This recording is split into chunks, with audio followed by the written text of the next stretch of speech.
আজকে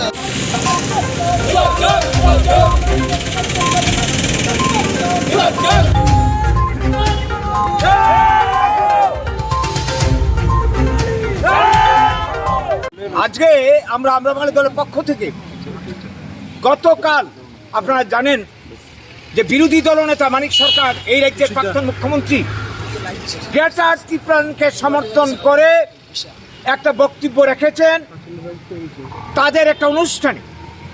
এই যে বিষয়টা, যেই গ্রেটার ত্রিপুরাকে কেন্দ্র করে এই রাজ্যে আগামী দিনে জাতি উপজাতির শান্তি সম্প্রীতি বিঘ্নিত হতে চলছে এবং আমরা যারা বাঙালি অংশের মানুষ যারা রয়েছে নন ট্রাইব, তাদের ভবিষ্যৎ চিরতরে শেষ হতে চলছে, ধ্বংস হতে চলছে। এমন একটা বিচ্ছিন্নতাবাদী দাবি, সংহতি বিরোধী দাবি, অযৌক্তিক দাবিকে এই মানিক সরকার এই রাজ্যের প্রাক্তন মুখ্যমন্ত্রী সমর্থন করেছেন। আমরা মানিক বাবুর বক্তব্যকে তীব্র ভাষায় ধিক্কার জানাই, নিন্দা জানাই। আমরা এই দাবিকে কন্ডেম করছি, তার এই সমর্থনকে কন্ডেম করছি। এই মানিক বাবু, এই সিপিএম দল যখন ক্ষমতায় ছিল ৭৮ সালে ত্রিপুরাতে এডিসি তৈরি করে, তাদের আমলে উগ্রপন্থী জন্ম হয়, ৮০ জনের গণহত্যা হয় এবং এই এডিসি হয়, যার কারণে আজকে ত্রিপুরাতে হাজার হাজার লাখ লাখ বাঙালি খুন হয়েছিল। এই ৮০ জনের গণহত্যায় লক্ষ লক্ষ বাঙালি উগ্রপন্থী তাণ্ডবে ৮০ জুন থেকে ২০০০ সাল পর্যন্ত এডিসি এলাকা ছেড়ে এসে পথের ভিখারি হয়েছে। তার জন্য দায়ী এই সিপিএম পার্টি। তাদের উপজাতি উগ্রপন্থী দূষণ নীতি, গদি দখলের রাজনীতি, এই রাজনীতি তারা এখনো করে চলেছে।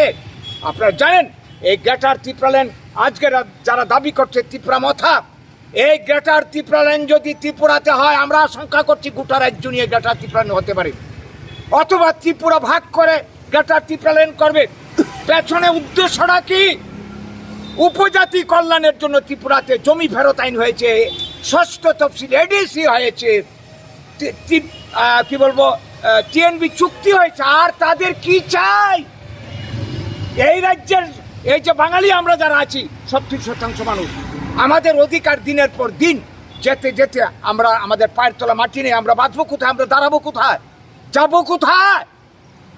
এটা চূড়ান্ত সাম্প্রদায়িক একটা রাজনীতি চলছে ত্রিপুরাতে দীর্ঘদিন ধরে, বিশেষ করে সিপিআইএম পার্টি এই রাজ্যে ক্ষমতাসীন হওয়ার পর থেকে।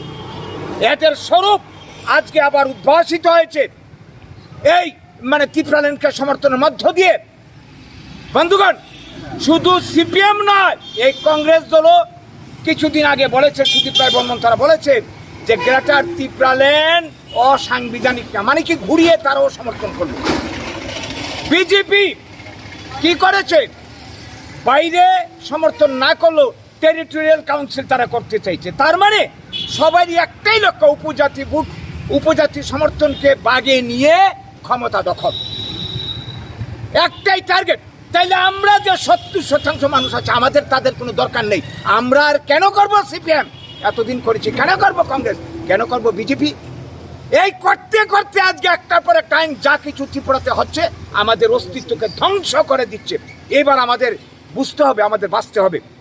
তাই আমরা এই সারা রাজ্যের মানুষকে গণতন্ত্র প্রিয়, যদি শান্তি প্রতিষ্ঠা করতে হয়, একটা জাতিকে ধ্বংস করে আরেকটা জাতির কল্যাণ হতে পারে না।